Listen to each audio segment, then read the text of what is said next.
Okay, so I wrote a little game and I wanted to show it with you guys. And it doesn't sadly it doesn't have any background music or sound effects. So instead of that, you get to listen to me talk about things. So game is called Treasure Dungeon, and I wanted it to look like a C64 game. So I used had it to display things in a 300 times 320 times 200 resolution with 16 colors palette from the C64, and then scaled up to the somewhat more reasonable so that it doesn't look like a post stamp or some little icon on your desktop. So it's called Treasure Dungeon. You and the idea is that you are an adventurer trying to get a treasure from the dungeon. And the beginning is that you get to choose from your starting items. Computer automatically rolls you a character. You have a strength, dexterity, mind, and hit points. Strength is for the fighting. Dexterity is for uh, climbing, jumping, trying escaping from the enemies. Mind is not used for anything. I had ideas of using it, but then I sort of forgot when I was designing the game, and then it never ended up in the game really. The number is there, but it's not used anything. And hit points are of course your vitality or life force, or so when they drop to the zero, the game ends.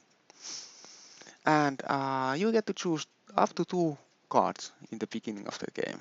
There's a sword, helmet, armor, rope, and lockpicks. The top 3 ones are good for combat, and the lower 2 ones are for getting around some obstacles. So we have pretty high strength. So I think I will take these 2, and we just trust that our strength is enough to win the game. It is actually a very simple and easy game. It's not very well balanced.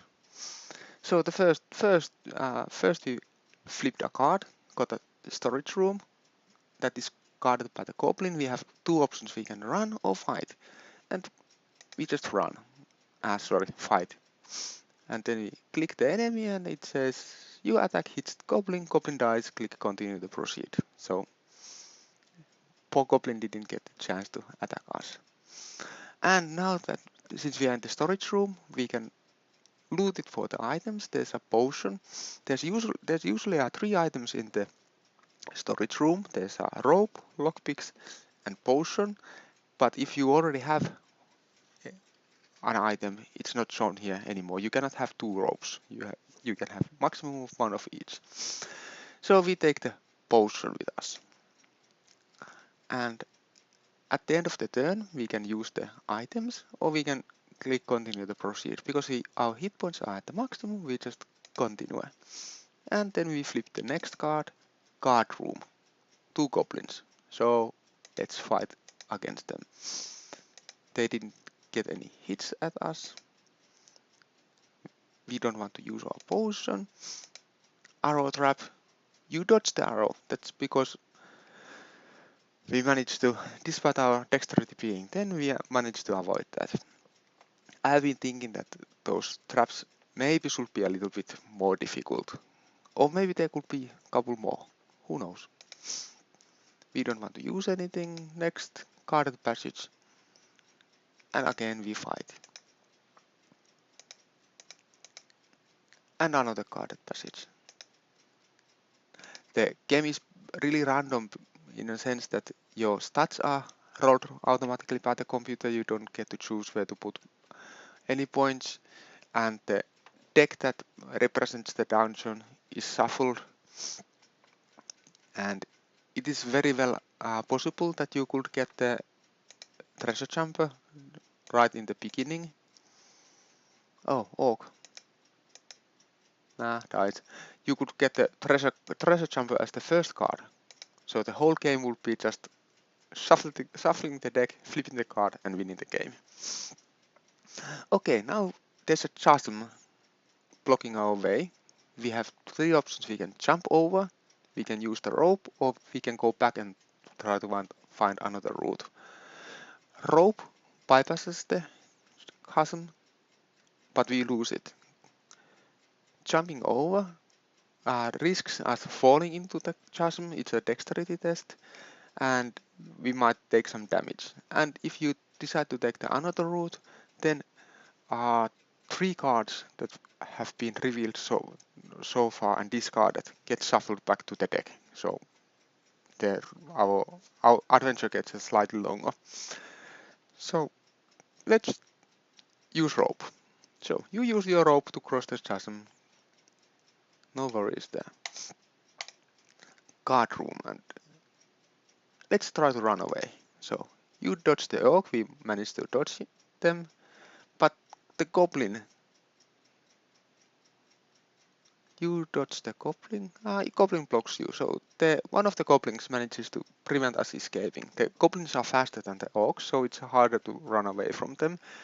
And since we tried to run away and failed, all the monsters get chance to attack us. But orc misses, goblin misses, and goblin misses. So we just start fighting. The orc hits you. So now we have 15 hit points. And again, that took a couple turns, but we lost 2 hit points. No worries. Another arrow trap. You got hit for 2 points of damage. Storage room. We could run, or we could fight. And now that we have used our rope, we find another one here. I'm not 100% happy with the art of the rope. It looks more like of some sort of barkel or edible thing. But at least it reads there that it's a rope. So okay, locked door. So here we have again 3 options. We can break the door, we can pick the lock, or we can find another route. Another route works in the same way as with the chasm. Lockpicking needs the tools. We have those, that's why the option is available here. And breaking the door is a strength test. If we fail that, we might hurt ourselves. You kick the door and hurt your leg. So that's happened. We lost more hit points, but we can proceed. Empty passage. Again guarded passage. And treasure chamber. You have conquered the dungeon and found the crown. You feel elated as you hold the crown on your hands. It's time to return home. So, we actually managed to achieve victory. There weren't even that many cards left in the deck because the deck gets smaller as you play, and you can use that to guess how many turns you have left. And then we are returned to the main menu. And we can play again. I can just play a couple more. Ooh, dexterity 15. This is going to be. We are not going to take those at all. We are going to be a dexterous knight. So the game is actually written in a Haskell, and it uses SDL for the graphical things. And there's the treasure chamber. Like I said, it's very random how quickly you find this one. So the dexterity 8. Let's see if we could actually fall into chasm or get dead. So and we fall in 3 hit points. What I was going to say. Yeah, so it's written in Haskell and uses SDL for the graphical things. And the palette is from C64. Resolution is from C64. And it's a turn-based. And it was pretty fun to write. It's the first SDL program that I have written in Haskell. It's actually first SDL program to begin with.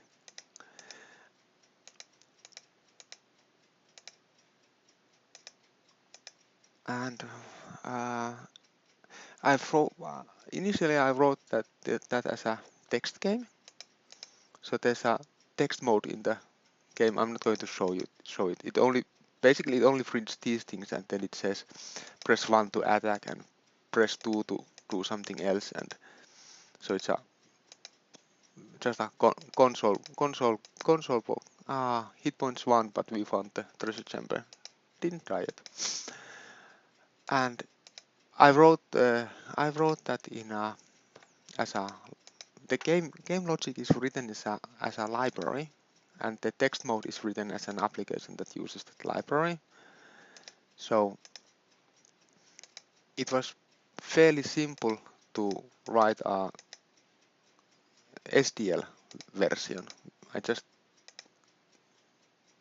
used that library in the same way as I used in the text mode, and just instead of printing on the screen, I outputted graphics on the screen. It was pretty interesting. Erg hits you, you die. And here's the defeat screen. So it was pretty interesting exercise to write a game as a library and then write two front ends for that library. There's a little bit of game logic on the UI, like in which order does the things happen. That's on the UI side. But I'm fairly happy with that. And I'm also quite happy with the art style, how it almost looks like it could be written in a C64. Of course, because how C64 graphics mode works, you couldn't have that many colors next to each other on C64. But I didn't really want to emulate the whole C64 aspects of the graphical thing is. And it's obviously if you know a game Chainsaw Warrior, yeah, Chainsaw Warrior, it's inspired by that. The whole card-based combat, try to dodge enemies and traps and such. Chainsaw Warrior of course is a lot more complex game than this simple one, but this is a more of a proof of concept for myself that and now I know how to write SDL game, SDL programs using Haskell, and I'm pretty sure that I'm going to go and try to write something else, another victory. Like we played multiple times, and only once we managed to fail.